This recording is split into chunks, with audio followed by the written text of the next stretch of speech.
ജൈവ കൃഷിരീതിയിൽ പച്ചമുളക് മുരടിപ്പില്ലാതെ പാത്രം നിറയെ വിളവെടുക്കാൻ പറ്റുന്ന കുറച്ച് ടിപ്സ് പറഞ്ഞു തരട്ടെ. എല്ലാവർക്കും അന്ന ഓർഗാനിക് ഫാമിലേക്ക് സ്വാഗതം. അതിനായി പോട്ടി മിക്സ് തയ്യാറാക്കുമ്പോൾ തന്നെ നമ്മൾ ശ്രദ്ധിക്കേണ്ടതാണ്. മണ്ണ്, ചകിരിച്ചോറ്, ചാണകം ഇവ ചേർത്ത് പോട്ടി മിക്സ് നേരത്തെ നമ്മൾ റെഡിയാക്കി വെച്ചിട്ടുണ്ടാവും.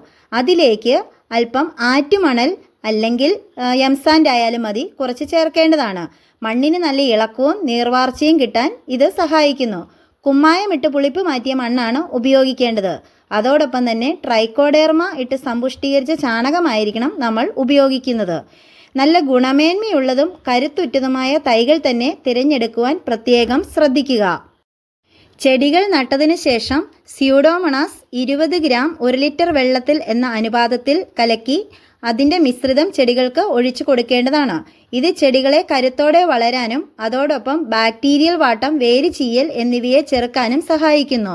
സ്യൂഡോമോണാസ് ഒരു മിത്ര ബാക്ടീരിയ ആണ്. ഒരു ജീവാണുവളമായിട്ടും ആക്ട് ചെയ്യുന്നു. ആഴ്ചയിൽ ഒരിക്കലെങ്കിലും ബിവേറിയ 20 ഗ്രാം 1 ലിറ്റർ വെള്ളത്തിൽ എന്ന അനുപാതത്തിൽ കലക്കി അതിൻ്റെ തെളിവെള്ളം ചെടികൾക്ക് സ്പ്രേ ചെയ്ത് കൊടുക്കേണ്ടതാണ്. ബാക്കി വരുന്നവ ചുവട്ടിൽ ഒഴിച്ചു കൊടുക്കാം. ഇവ മുളക് ചെടിയെ ആക്രമിക്കുന്ന കീടങ്ങളായ വെള്ളീച്ച, മീലിബഗ്സ്, മുഞ്ഞ ഇവയെ പ്രതിരോധിക്കാൻ സഹായിക്കുന്നു. അതോടൊപ്പം തന്നെ 2 ആഴ്ചയിൽ ഒരിക്കലെങ്കിലും വേപ്പെണ്ണ, വെളുത്തുള്ളി, സോപ്പ് ഇവ ചേർന്ന മിശ്രിതം സ്പ്രേ ചെയ്ത് കൊടുക്കേണ്ടതാണ്.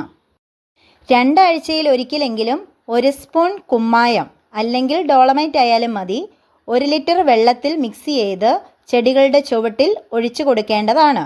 ഇത് മുരടിപ്പിനെ പ്രതിരോധിക്കാൻ സഹായിക്കുന്നതോടൊപ്പം തന്നെ മുളക് ചെടിയുടെ വളർച്ചയ്ക്ക് ആവശ്യമായ കാൽസ്യം സപ്ലിമെൻ്റായും വർത്തിക്കുന്നു.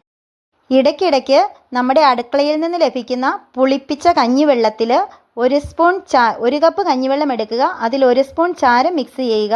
അത് ഇടയ്ക്കിടയ്ക്ക് ഇലകളിൽ തളിച്ചു കൊടുക്കുക. ഇത് മുരടിപ്പിനെ തടയുന്നതോടൊപ്പം തന്നെ രോഗബാധയിൽ നിന്നും കീടബാധയിൽ നിന്നും ചെടികളെ സംരക്ഷിക്കുന്നു.